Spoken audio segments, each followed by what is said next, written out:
Maimonides is known to be very precise in his wording, in his titles, his introductions, his conclusions, obviously in his decisions. So we find something interesting.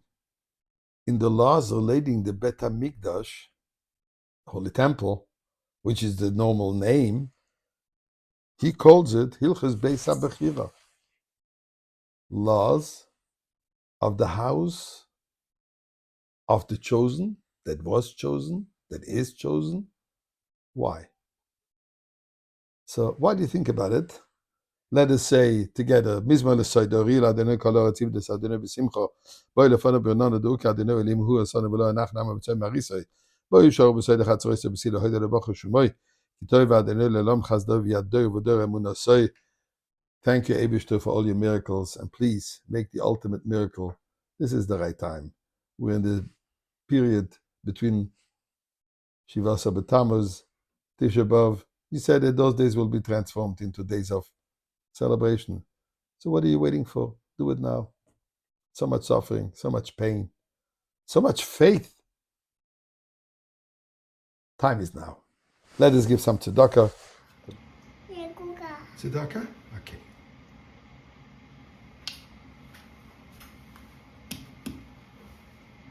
Hilchos Beis HaBechira.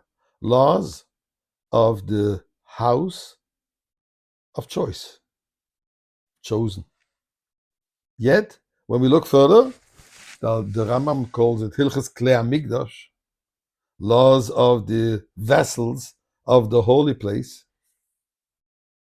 In the Torah it says, V'asuli mikdash, you should make for me a sanctuary, a holy place, which is what the Beis HaMikdash is all about. So why this word of Beis HaBechira? Now, obviously, the simple answer would be, is this place was chosen by God. As we spoke about it last week, that we see right from the beginning of creation, it was already the center point of the creation of the world, all the major events happened over there, the beginning of our patriarchs, the revelations, it's all there. But yet, there's got to be an additional reason. One of the explanations that I give me is as follows. The precise concept of choice applies only when I want a certain thing and I have two or a number of identical, and I choose one of them. But if I want something and I'm given two different things, that's not a choice. Let me explain simply. I'm hungry and I'm given a choice between a piece of cake and a cup of tea. It's not a choice. I'm hungry, I'm not thirsty. When can there be a choice? If I'm given two identical pieces of cake, if I'm given two separate, different kind of cakes, assuming one is a piece of cheesecake and one is a regular piece of cake, a parve cake, and let's say I am now fleishik, I'm still in the 6 hours of having eaten meat. I don't have a choice. I can't take the cheesecake because it wouldn't be kosher. So I can only take the other thing. So only when I have two of the identical things, and then I choose one over the other. Not because I have a need, or because I can't, or because I want. Just choice. Comes to the Beis HaMikdash. What's holy?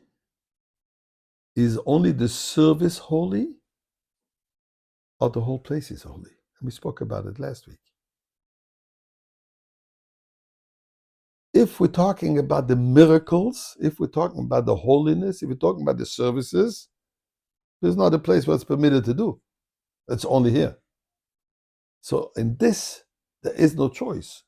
If I want to bring an offering, I have to do it over there. I want to see the godly miracles, the temple miracles, it's there. Says God, says the Rambam, that what the Torah is emphasizing over here, that even the simple stones that look alike like any other stones, stones of Jerusalem and stones of Jerusalem, the materials used in the Beis HaMikdash, even those are chosen by God.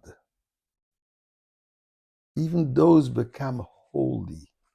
Even those have a special qualitative edge that you don't see with the naked eye. Says the Rambam, therefore it calls it the first time. Then he goes on, when he goes on the halachas, he talks about the Beis Hamikdash. But as a general concept, we have to understand that God has chosen this place not only for the holy environment, not only for the godly miracles, not only for the holy behavior, not only for the holy activities, but just the stones, the earth, the physical object which are part of the Beis Hamikdash are chosen by God, are holy. That's what represents the time of Mashiach, where the entire world will be permeated with godliness and everything will be holy.